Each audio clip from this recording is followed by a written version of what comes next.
চলে এলো আবার এক সাংস্কৃতিক মুখর সন্ধ্যা, রংতুলি স্টুডিওর 15th অ্যানুয়াল কনসার্ট।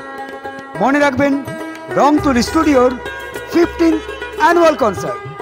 সময় আগামী 24 এবং 25শে মার্চ বিকেল 5টা। স্থান গঙ্গাবাগ ময়দান, মালদা। আসুন আগামী 24 এবং 25শে মার্চ। ট্রেলারের ধাক্কায় রূপনারায়ণপুর বাউরি পাড়ার সামনে রাস্তার উপর ইলেকট্রিক পোল ভেঙে পড়ল চলন্ত চারচাকা গাড়ির উপরে। চারচাকা গাড়িটি ক্ষতিগ্রস্ত হলেও আরোহীরা সুস্থ আছেন বলে খবর। এদিন দুর্ঘটনা ঘটে চিত্তরঞ্জন রেল ইঞ্জিন কারখানার ইঞ্জিন বগি বহনকারী ট্রেলারটি বাউরি পাড়ার সামনে রাস্তার ওপর দিয়ে যাওয়া ইলেকট্রিক তারে ট্রেলারের ওপরে থাকা ইঞ্জিনে আটকে যায়।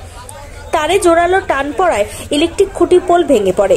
সেই সময় ট্রেলারের পেছনে নিজেদের গাড়ি নিয়ে সুনীল দত্ত ও তার ছেলে সৈকত দত্ত আসছিলেন। ইলেকট্রিক পোলটির মাথার দিক সরাসরি এসে পড়ে গাড়ির সামনে। গাড়িটির সামনের কাচ ভেঙে যায়। মূল রাস্তায় এই দুর্ঘটনার ফলে বেশ কিছুক্ষণ জ্যাম হয়।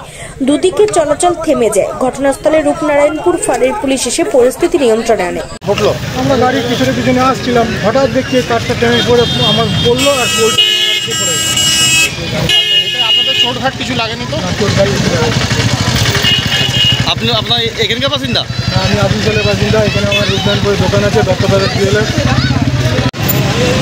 চিত্তরঞ্জনের ইঞ্জিন যাচ্ছিল টেলারের উপরে, ওই টেলার ইলেকট্রিকের তারে একটা পোল পড়ে গেছে। একটা পোল একটা চারচাকা গাড়ির উপরে পড়েছে আর গাড়ির কাঁচ ভেঙে গেছে। গাড়ি ক্ষতিগ্রস্ত হয়েছে, রাস্তা জাম হয়েছে। কারো কিছু ক্ষতিগ্রস্ত কিছু হয়েছে? কেউ গাড়ির ভিতরে কারো কিছু ক্ষতিগ্রস্ত হয়। আহত নিহত কেউ হয়েছে কিছু? ঠিক আছে।